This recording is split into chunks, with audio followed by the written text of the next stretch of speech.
You are Locked On Ole Miss, your daily podcast on the Ole Miss Rebels. Part of the Locked On Podcast Network, your team every day.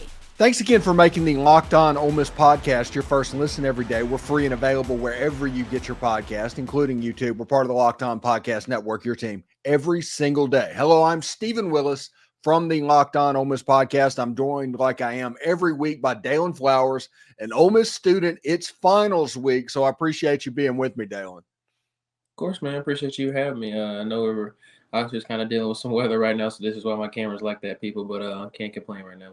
Not too many finals, actually, so I'm actually on a little bit of a calm mode this week, more than my peers probably would say, but I'm doing pretty good. Okay, and you're getting ready. Like you're a sophomore, right? I think you're year two. Yes, sir. So, it's been 20 years since I went to Ole Miss. I mean, you can look at me and tell that. What is it like? Is it different? Is it hard? Is it? I mean, or is it the same thing? The classes are okay, the scenery is nice, and the weather's all right. I would say that I fell in love with the campus because of the way the university is placed and just the nature of perfection of the campus and the town. So I think the complexion of just the true scenery of Oxford is never going to go away in its beauty. Freshman year, I would tell for people that have been through college or maybe are going into college, it's always weird because like you don't take a lot of the classes that you really want to take. And like I was taking like maybe 1 or 2 journalism classes freshman year. And so that was like a hard struggle, I guess, to kind of be doing things I really didn't care about, but you got to do it. And so now I've gotten to the point where I'm taking like 3 or 4 journalism classes. I'm doing more for my minor as well.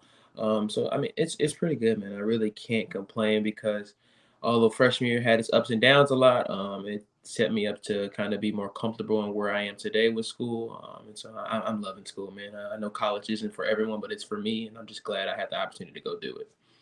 Yeah, and it was something that honestly, I went to Ole Miss after I was in the Navy. So whenever I got to campus, I just wanted to get done. I wanted as quickly as possible.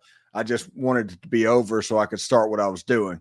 But I mean, that's kind of the same thing. The cool thing about college is the experiences and the people you meet and all of that stuff is different than anything that you've ever done. And I'm sure that hasn't changed. Yeah, it has, man. I tell people I met some of my like best friends here, and I'm grateful for that. And I think it's just an experience that you can't get back and you can't do anywhere else if you don't go to college. And I'm just grateful that I had the opportunity to do so, and that I'm living that opportunity out. College has been a really good growing environment for me. I mean, a lot of people tell me I'm mature for my age, but I'm still growing a lot just physically and mentally. And so I've learned a lot just from my peers. And, one of the best things I'd say about the school is just I've had some really amazing teachers, and they've just sought everything out to make sure that I was succeeding and learning in a healthy environment. And so I love my teachers. I really do. They're really good at their jobs. And that's a whole other topic that I think teachers should be getting paid more than what they are. But my professors have been perfect, and I couldn't thank God enough that I've been able to be blessed in their grace was. All right, let's move over into Ole Miss football. Ole Miss football had a pretty good weekend with the addition of Isaiah Hamilton, the cornerback out of Houston, and they got a commitment from Mason Dunn, a 6'4" cornerback out of Tupelo High School as well. But we'll start with Isaiah Hamilton.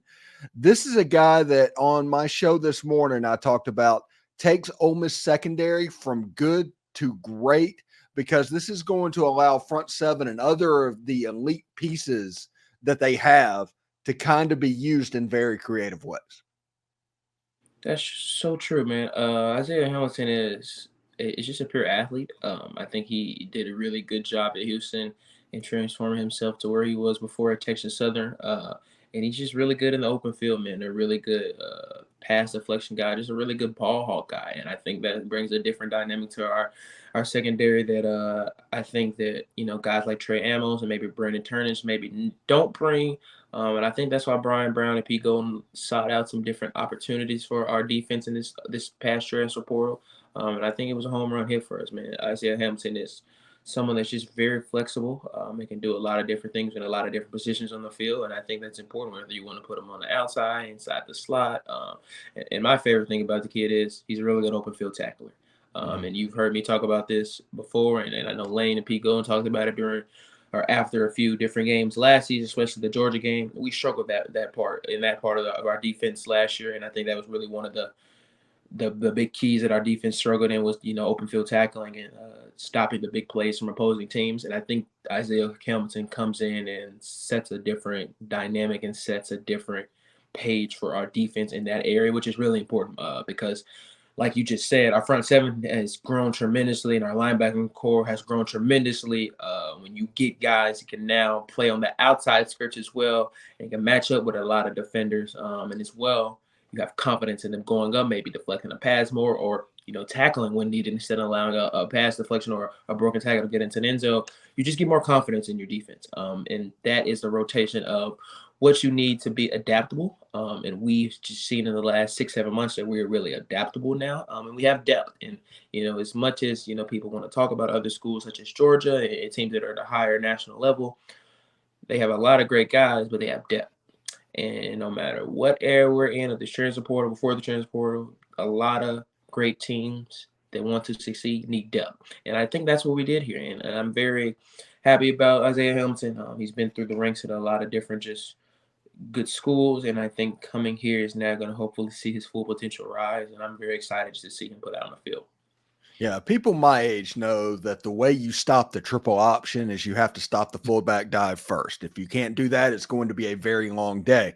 But in modern college football, stopping the run has kind of become the stopping the fullback dive. And because of Ole Miss's defense's limitations a year ago, if you were a mid to a bad offense, Pete Golden ate you up during the season. But if you were good like LSU, like A&M, like Georgia, Ole Miss was forced to play you in a zone cloud coverage, which obviously did not populate the box and allowed for really talented running backs to run the football.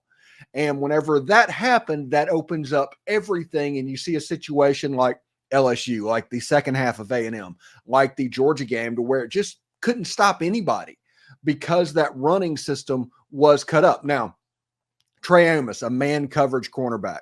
Isaiah Hamilton can play man coverage. You can see some Power 5 athletes got brought on the defensive side of the ball.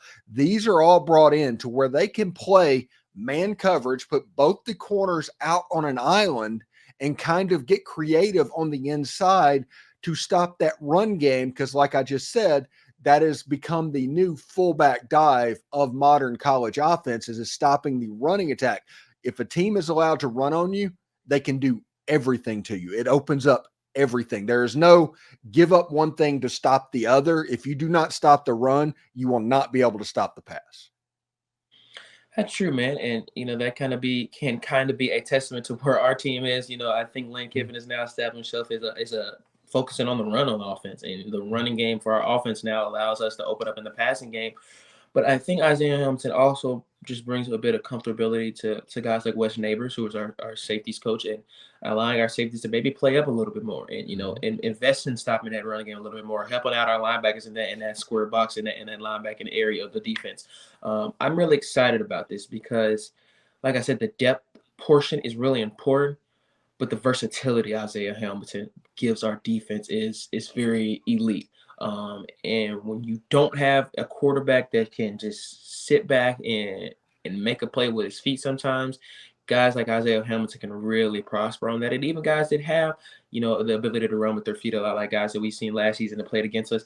I think he just brings a different dynamic to our pass defense, to our rush defense, to our zone man, whatever type of defense we put out. I think this kid is just really adaptable to it. And you just have to be excited to see him within our program now. Thanks again for making the Locked On Ole Miss podcast your first listen every day. When we come back, we are going to get Daylan's opinion on the top 5 quarterbacks in Ole Miss history. This is from somebody from Arkansas who is currently an Ole Miss student. I am not expecting to hear the name Russ Shows. Anyway, guys, I need you all to listen up for this huge announcement. I have been tracking the leaderboards every single day, keeping my eye on the score and putting my heart into it. I'm super pumped to announce I'm finally on top. That's right. Obviously, I'm talking about the hit mobile game Monopoly Go. You've probably heard of it. It's been downloaded over 150 million times. It's a great mobile twist on classic Monopoly that you can play anywhere, anytime. Explore hundreds of Monopoly boards from Las Vegas to the freaking moon while raking in a huge fortune. You can charge rent on these iconic properties, just like classic Monopoly. And best of all, you can take money from your friends as well, either by charging rent or by heisting their own vaults and taking wrecking balls to their landmarks. But my favorite part is the leaderboards, where you can see who's a Monopoly tycoon and who is a wannabe. So go get yourself on the charts. Download Monopoly Go, now free in the App Store and Google Play. When hiring for your small business, you want to find the qualified candidates and professionals that are right for that role. That's why you have to check out LinkedIn Jobs. LinkedIn Jobs has the tools to help you find the right professionals for your team faster and for free. It isn't just a job board. LinkedIn helps you hire the professionals that you can't anywhere else, even those who aren't actively searching for a new job, but who might be open for the perfect role. On any given month, 70% of LinkedIn users do not visit other leading job sites. So if you're not looking on LinkedIn, you're doing it wrong. On LinkedIn, 86% of small businesses get a qualified candidate within 24 hours. Hire professionals like a professionals on LinkedIn. 2.5 small businesses can't be wrong using LinkedIn for hiring. Post your job for free at linkedin.com/lockedoncollege. That's linkedin.com/lockedoncollege to post your job for free. Terms and conditions apply. Are you watching Fox Sports or ESPN on your TV all day? You have to turn down all the volume with that shouting and screaming. Make the switch to Locked On Sports today, a free 24/7 sports streaming channel programmed for you each and every single day to bring you the biggest stories without all of that screaming. Locked On Sports Today brings you can't miss analysis, news, opinion, streaming 24/7 on YouTube and the free Amazon Fire TV channels app, part of the Locked On Podcast Network, your team every day. More and more Locked On shows are popping up on the Amazon Fire TV channels app as well. So check that out. I think Locked On College Football is there, maybe Locked On SEC as well. So we'll see exactly how that goes. Okay, Daylan, we're going to put you on the hot seat right now. Yeah, I know you're from Arkansas. I know you're a sophomore in college. We talked about that earlier.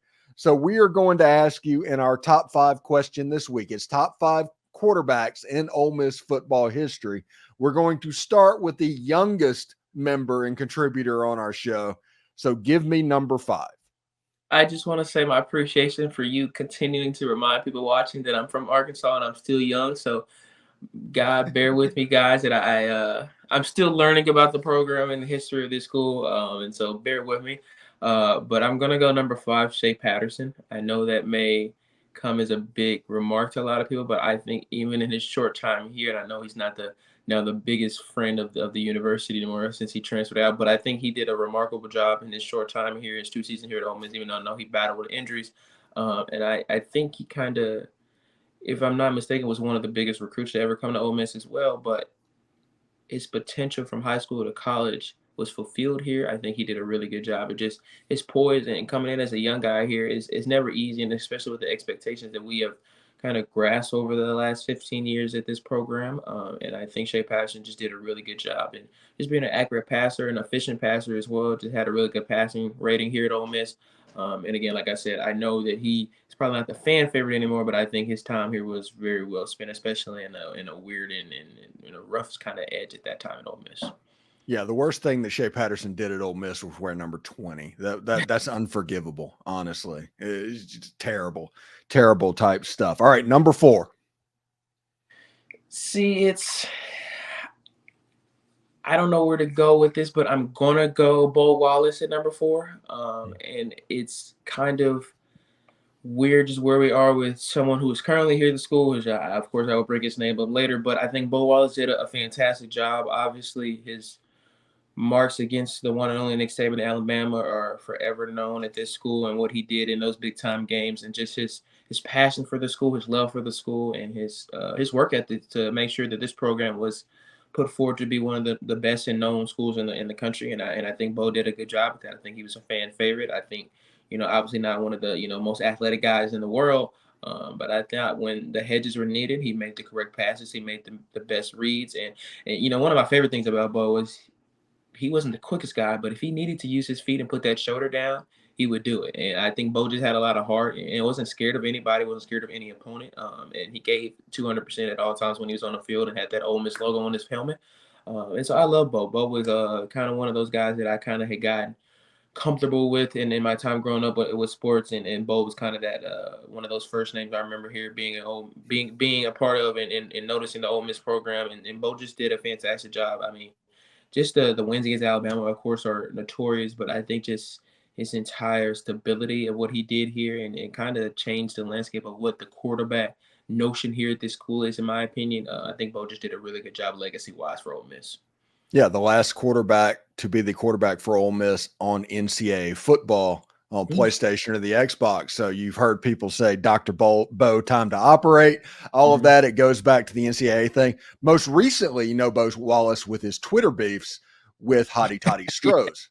But that's where he's sitting at the moment. But yeah, Bo Wallace made some headlines as well. So number 3.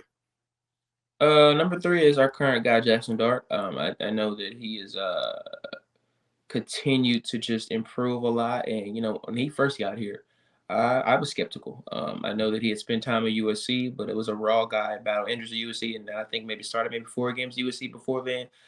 So coming into this environment, a new system, a new completely environment, a new, conference, I was skeptical of Jackson Dart and what he would bring that maybe Luke Altmaier at that time didn't bring.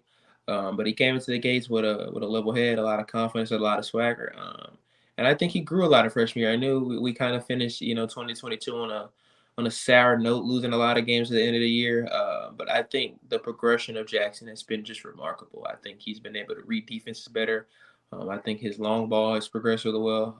I think his ability to use his feet and get downfield when needed has grown a lot, and hopefully we can continue to see him slide a little bit more to protect himself. But I'm very just elated with Jackson Dart. I think he's also grown a lot. I think he's just become a leader for this football team, and that's important. You can't just be the quarterback. You're the leader. You're the eyes that people see when they talk about your school. And I think he's just doing a really good job with that, whether that be recruiting wise, and we've heard players and coaches just say how big of a part he's been in recruiting and make sure we got transfers in or high school recruits and a lot of guys coming back for one more year.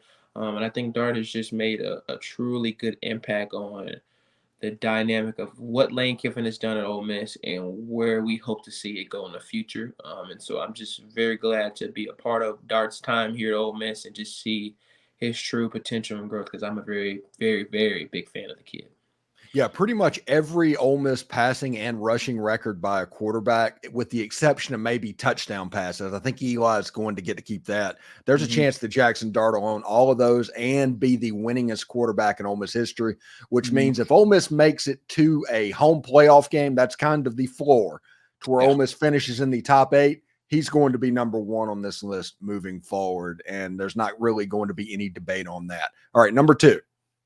I'm gonna go Archie Manning. I know that is a little bit before my time, but I am obviously aware that the impact that Archie made here, and not just Archie, but of course his son Eli.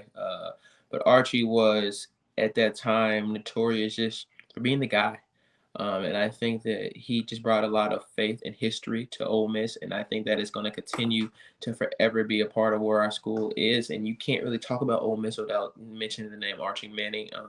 And I think his ability at that time to I love, what I love about Archie, especially during that time, is his ability to go outside of the pocket and just flick it. It reminds me a lot of Aaron Rodgers and Brett Favre, and his ability to just do that with much ease was just very, very fun to watch in the highlights that I've seen of Archie. And I know his passing numbers are hard to compare to today's numbers, but I think especially if you think about for that time, were absolutely exceptional. And I think Archie has been able to transform where we are today. Just because of his impact and his lasting impact on where the football program wants to be. And so, again, it's a lot before my time, but I know Archie was, I'm sure, probably one of the best athletes in the country during his time at Ole Miss. Yeah, he was kind of Johnny Manziel first. He was the original Johnny Manziel. Very good. And the speed limit on campus, 18 miles an hour, tribute to Archie Manning as well. All right, who is the number 1 player on your list? It's Eli Manning, and I know that may come as a surprise to someone and may not come as a surprise to some people, but I just think Eli just came into the ranks in Oxford and took the game completely over, brought us to heights in the midst of that time that we had seen in a long time, and of course, Eli went on to the league and produced a really good career. Of course, some would say he had his flaws, but I mean, you beat Tom Brady in Super Bowl 2 times. I've got to give you credit for what he's done. But I love Eli. I know Eli has had his thoughts and shares with the program, but I think he's loved in Oxford really well, and I think he loves Ole Miss. I know he loves Ole Miss, and it's not easy to kind of carry on a family tradition as much as Archie had did for the school when he came in just kind of free, and he balled out, and he did what I think a lot of people at that time kind of questioned what he was going to do.